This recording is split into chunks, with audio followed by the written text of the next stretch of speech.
Back with Bobby and JJ Radio. We just heard from Hillary Martin. She's talking about her story with her son, Benjamin, and their success story of juvenile diabetes and how it's affected her and her family and her son.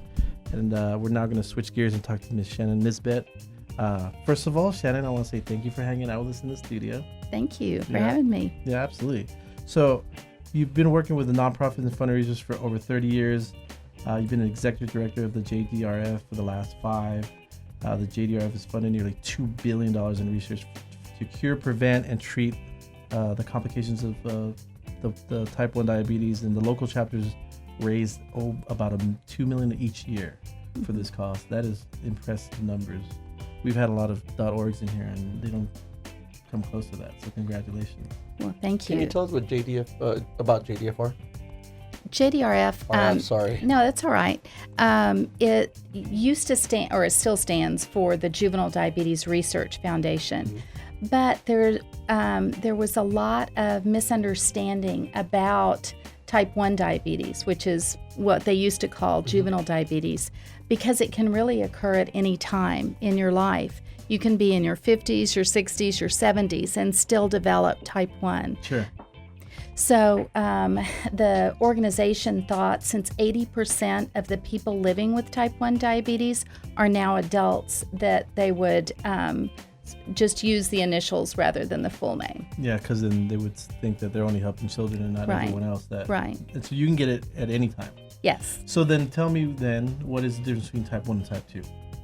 Type 1 diabetes is an autoimmune disease. So it's actually like other autoimmune diseases, arthritis or Crohn's disease or Graves' disease, where your body starts attacking some part of it. Sure. And so in type 1 diabetes, your body attacks the beta cells in your pancreas that allow you to produce your own insulin. And insulin is a hormone that you have to survive. Sure. So type 2 diabetes, while there can be an inherited component of it, it is often, well, I wouldn't say it was self-inflicted. I would say that it's often related to diet and lifestyle. Sure. Preventable. In many cases. Yeah. But type 1, there's absolutely nothing you can do to prevent it at this point. Type 2 was bad decisions. She's not saying that. I would not say that. You can say that, but I'm not saying that. We're saying that. But also type 2 is the one, that you're more likely to inherit the genes that have it if, your parents and grandparents had it. That doesn't mean you have to have it. You can still be healthy and exercise and eat lots of lettuce. And then you can still maybe not get it. But you're saying type 1 is those are the cards that were dealt. You're going to get them from, like Benjamin, at age 7 or 4.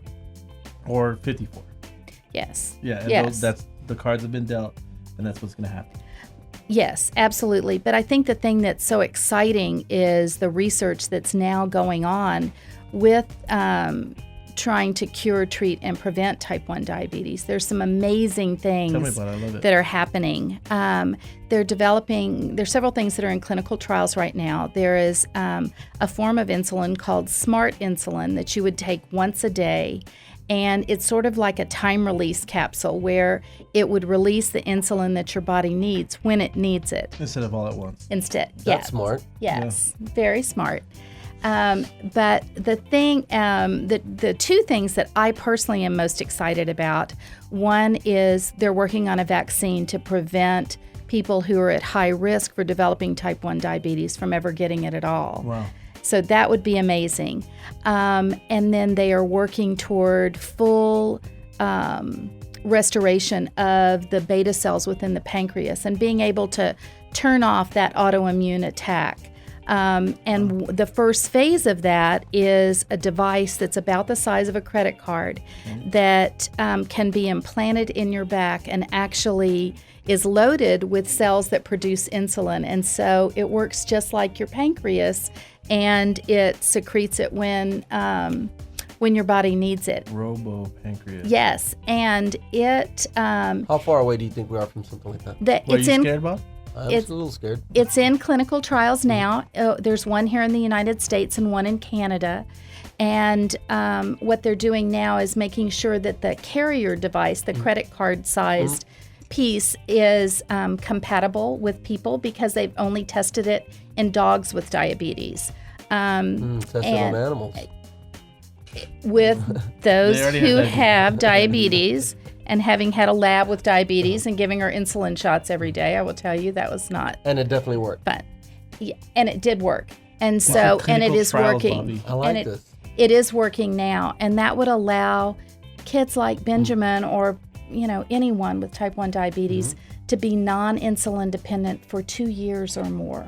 Would you say that 1 diabetes is more common than the other, 1 and 2? Well, type 2 is certainly more common. It is in San Antonio. It's about 20% of the population, where type 1 is about 1%. So we want to make sure that people can get involved. We have a gala coming up on April 9th, a golf tournament May 4th, and then a walk on October that you guys are really involved in. Yes. So our gala is out at the Hyatt Hill Country, and we're very excited. We have Cool in the Gang coming to perform. Cool so, in the yeah, Gang. so it'd be fun. Got it. And we have, for people who are interested and want to learn more about type 1 diabetes, we have a joint conference with Austin, May 21st, that'll be held in New Braunfels. You guys met halfway, huh? Yes. I bet you that was a fight. Yes.